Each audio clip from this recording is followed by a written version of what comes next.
So I called this video the good and the bad flying with these goggles. I think it's worth mentioning because a lot of people have said, oh, it's a lot of money just for, I don't know, a bit of fun, I suppose, really. And I suppose it is, really. To me, it's given me the benefits. Like I said before, where I am in Spain, yet again, the weather's not really good at the moment. It's just starting to dull over again. But when it gets really bright here, these are going to be a bonus. And the other main one for me really is actually flying through under bridges and doorways and wind, those sort of things, which I could never do. I've said before, I know it's got the avoidance on it, so if you get up too close, it's going to stop. But I've never really had the confidence. I always watch the drone and I hesitate, and it ruins the shot. But with these, yeah. Okay, the bad things about this. The only main bad thing, and it'd be interesting to know if you guys that have got the DJI insurance, is what it is when you I call it unbinding, but they call it unbounding. But when you unbound it off from your controller, it does say below that once you unbound it, you're not covered. So if you have got the DJI insurance, I never bother with the insurance, but I know for some it's a lot of money. Your drone's a lot of money, especially if you've got the Mavic 3 Pro, something like that. A lot of money, but once you unbind it and you put these goggles on, according to that message, you're not covered. Now, it'd be interesting to see, is that true? I mean, obviously you've got to bind it, your goggles and the controller to your drone, so maybe you're back in control. But it was interesting that once you unbind it, you're not covered. So that was my only bad thing. The other things I wouldn't say are bad, really.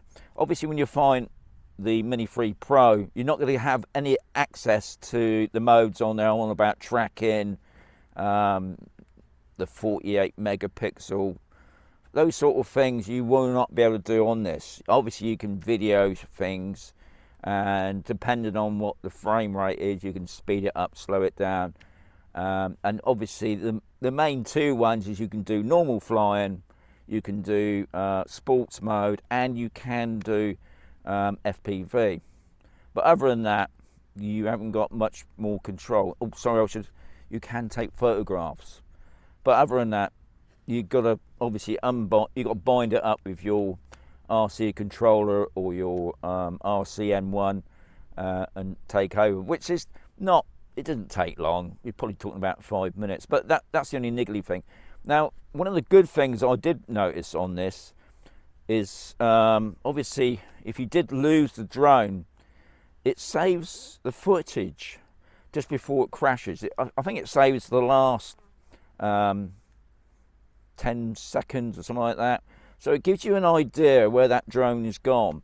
So I thought that was a pretty good thing to have on there, really, because usually when you got your video on there, you don't always get access to that. But if you still got the goggles, obviously, because you're not going to lose the goggles because they're in your head, you got that access where you just click on it. I'll show you that in the video I'm going to put up now, just after my chat about it, and I think you'll understand a little bit more what I'm on about. So, shall we get on with it? I'll get the drone up in the air and I'll show you some of the things through the settings. Let's do it.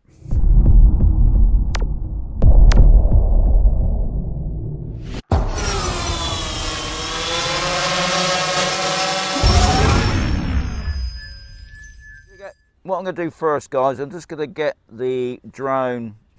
As you can notice, I'm all over the place with the controller at the moment. Just haven't got it used to. Right, let's get the motor up.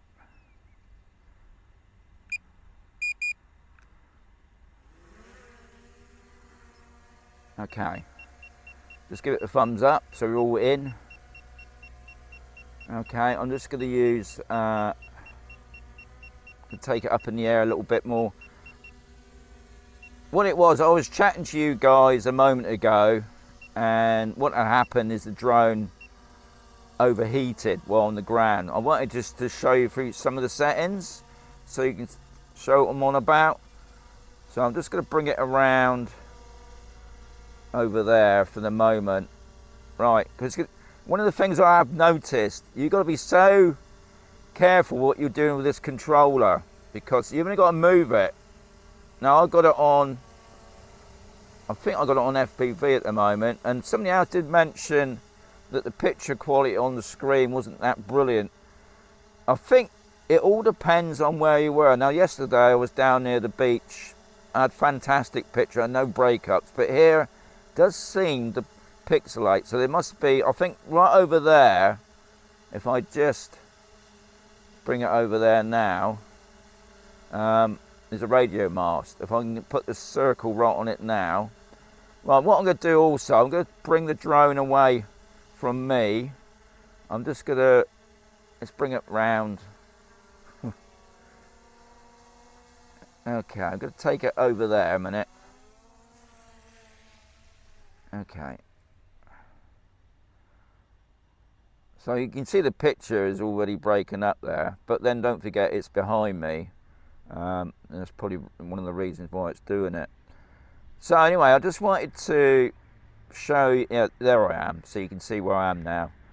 So I'm going to do that, try and keep my hand still, and I'm going to go in some of the settings that you can see there. So you've got the status bar. Right. Okay, it won't let me do that when I'm flying the drone then, that's interesting. So I got, at the bottom, got more. Now that's to do with the DJI virtual flight. So we come out of that. You've got settings. Now settings is going through what you will see on your RCM1 or your RC screen controller. What you expect, you got the about, which tells you all the updates, which is a good idea. And that, right at the bottom I've got a battery count with 21, so that's good. We then, I'm still, as you can see, I'm still pretty new to all this. Home point, brightness, yeah, you can see all that. Camera is another good one. I always have mine in 1080-60. Video formats is another interesting one. Obviously that's to do with the drone. And we got reset perimeters. I'll just go through advanced settings there. Now I've got both on, so you've got the screen and the video. You got all the other camera settings that you would normally get with a drone anyway. You can format it, central point. Now I've got the grid on, which you can see there, which is the cross grid. Yeah, and then we got the control, and at the moment I've got it in FPV, motion controller. Obviously that's what I got on the moment. Google, and I can do Google's Google tutorials if I wanted to, but I'm not when I'm flying. And like I said, I got it in FPV at the moment. So hopefully that's given you some idea. We got transmission. Okay, don't really need to talk about that really. The album. Okay, it's not doing nothing on the album for you. We can come out of that, and then I can bring up at the bottom there all to do with my camera, all the video, as you can see. You know, I can mess about with the settings there. Come out of that, and at the top there I've got record on, which is doing at the moment. And then we got in the middle there. I will do a video on the head controller thing. But anyway, I just thought that was pretty interesting. Now, what I did mention is that you can watch the last 10 seconds of your video. Maybe, I think it's more than 10 seconds. But I thought that was pretty interesting. I'm just trying to see where I would get that, thinking about it. Let's go back down to there. The settings.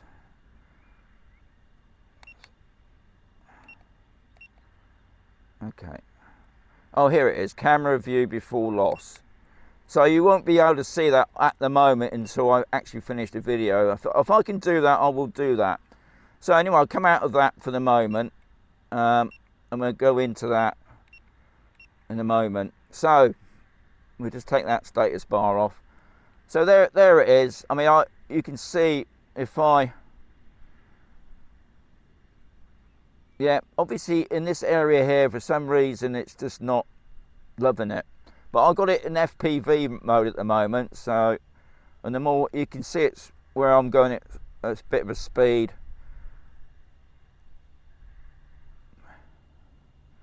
And I can see to my, I mean, another thing is, guys, making sure that you've got the goggles on your face, which is, you can see what's going on at the bottom there.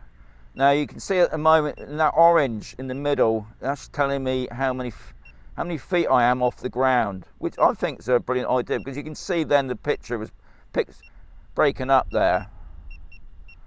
Okay, I'm coming back to the H. And this is another thing I love about it, is because I can see where my home point is. And also, I can see also, I'm just going to do it now, I've got my finger on the wrong bit there, on the trigger, I should say. So you can see, right, another thing I wanted to try the other day is going towards this tree. I'm just going to bring it around now. So you can see I'm about 11 foot off the ground there, 10 foot. It does seem to differ. And also I noticed the picture does go, so anyway, I'm going towards the tree now. We're just going to see if it stops.